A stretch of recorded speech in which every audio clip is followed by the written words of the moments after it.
We are working on that right now, and of course I think every member of Congress, wherever they live, they see the market readjusting. Maybe they don't have the same economic challenges that we do in Michigan, but they see the market readjusting, the real estate market. I don't care if you're in Miami or Las Vegas or Southern California or all the hot spots of the nation. Everybody is having this problem with the foreclosures, and because of that, we're sort of onto economic stimulus too.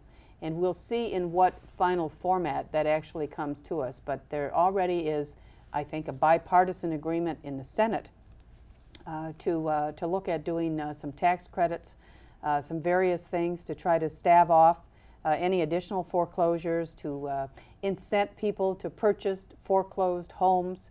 This is all in the debate stage right now, but again, I think there's a political will because people do recognize, again, this is not a partisan issue. And the feds have been good on lowering the interest rates, but I'm not quite sure how far you can go with that.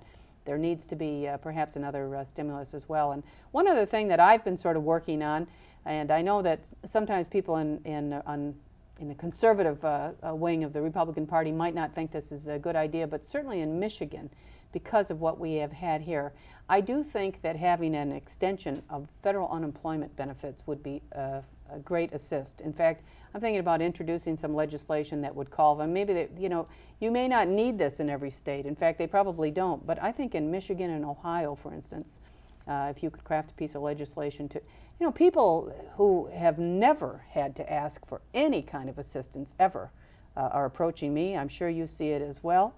And they're embarrassed to tell you that they are having these kinds of economic challenges, but they shouldn't be embarrassed because it's through no fault of their own, and it is a very difficult environment economically that we're suffering through in Michigan.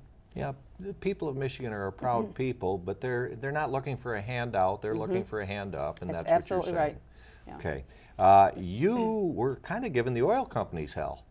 You're talking about $4 a gallon gas. People are hurting economically. A House Select Committee held a hearing on oil with the oil company executives, and you guys were really trying to get to the bottom of why are we paying so much for oil. People can't afford it, $4 a gallon.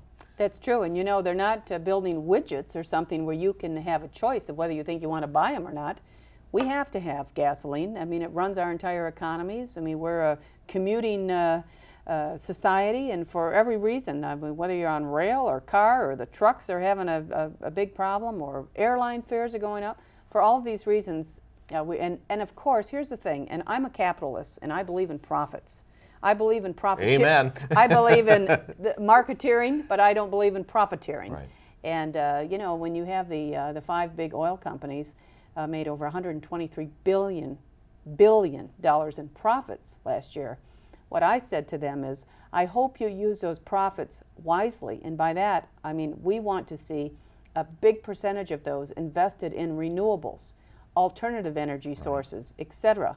And if they're just using them to line their pockets, I believe they're going to have a big backlash from their customers, first of all, who are out at the pumps, but secondly from the Congress, because over the years the Congress has built in some incentives to the oil industry for research and development and principally for exploration. But I also will say this.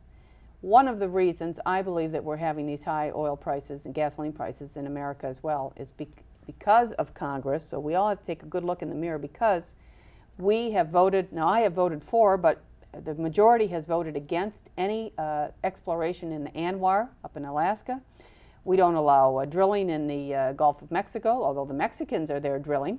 In other words, and we won't allow a siting of a new nuclear plant. And look, we're all environmentalists, but we can do these things, I believe, with environmental sensitivity. And at the same time, if we absolutely do not advantage ourselves of our own natural resources and deposits of gas and natural gas and oil deposits, etc., we're just going to have to keep bringing it in from outside sources. And there are a lot of places on the globe, as we are well aware, whether that be the Middle East or Venezuela with Chavez, who are not particularly fond of the United States, and they could really hold us hostage for these foreign oil imports. So a very complicated but very important issue. You sit on the very important Transportation and Infrastructure Committee, and that regulates our waterways, roadways, and our airways. Talk to us a little bit. We always hear about Michigan, Macomb County being a donor state. Is Michigan, Macomb County being a donor county, is Michigan a donor state? Where are we at with regard to equity between with the National Transportation Trust Fund? We have made some improvements, but the largest room is always a room for improvement. And we previously were at, I think, 86 cents for every dollar returned back to Michigan. During this last transportation bill, we are now up to 92 cents on the dollar, but again, we need to have parity, certainly.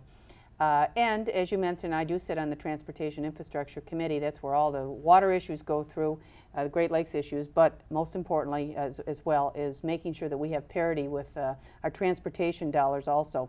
Next year, that committee will begin debate on a 5-year reauthorization of a national transportation package, and we will be looking at all different types of ways to fund it, how we currently fund it, excuse me, as well as how we can make sure that some of these donor states do achieve parity and make sure that Michigan gets its fair share. Again, that's all we're looking for, is a level playing ground, a fair share of a return of our transportation dollars. And all you have to do is drive up and down Van Dyke to know that we have some serious problems with our transportation dollars and how we're spending them. Right, you are, and I read in the paper the other day that our friend Lil Adams is, she's really going after trying to get money to fix the Van Dyke corridor there because it's in terrible shape, and that you're stepping forward trying to find some money in that regard. So we congratulate you. You know, we're hearing so much about the earmarks, but you have a different, because you've had a lot of success with regard to bringing money back to our district. Yeah, I have, and I make no excuse. I know there's. Is it the guys that are not successful that are saying no more earmarks? Because you have a different attitude. Well, how about a guy talking about the state of Alaska, where they got this huge earmark for literally a bridge to nowhere. Right. I mean, to an island where there were only 50 people living. Those are the kinds of things that, or somebody gets an earmark from some, you know, contractor that is a big campaign contributor or something. That is really what turns people off, and that is what. I think why this term earmarks has gotten a lot of negative connotation. But we're talking about Van Dyke. I've got over $2 million in Shelby Township. The intersection improvement that's happening at 24 in Van Dyke right now is principally because of an earmark.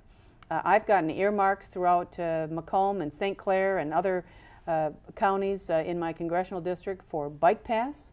I've gotten earmarks for hospitals in Lapeer County. $191,500 for St. John's North Hospital. Yes, in Harrison Township, that's right, for physical therapy equipment. And then with regard to public safety, we've got $352,000 that went to interoperability, and we're running out of time, but that obviously for police and fire, and you're driving all over the place handing out checks to our police and fire. Well, I mean, nothing can be more important than our first responders and making sure they have the resources that they need to be able to do the jobs that they need to do to protect us all 24/7. So when you're bringing home the bacon, earmarks are not necessarily a bad thing. Well, I think my theory is this. Every earmark that I ever asked for, I have absolutely no problem walking down to the floor of the House of the United States Representatives and saying on camera, this is what I've asked for and this is why we think we need it. And let the federal government come in and audit how we spend the funds as well. They're well spent on great projects, I believe. And we're out of time, and it's been a tremendous pleasure, Congresswoman, to have you back on the show Senator, again. Thank you so much. Good to see you. Keep bringing home the bacon for our district. You're doing great things for the 10th District. Thank you so much. And you're doing a great job in Lansing as well. Thank you, and thank you for your help on the driver's license issue with regard to illegal aliens. It's a pleasure to have the former Secretary of State and Treasurer from Macomb County, our Congresswoman Candice Miller, on another edition of In Session with Senator Sanborn. Thanks very much for watching.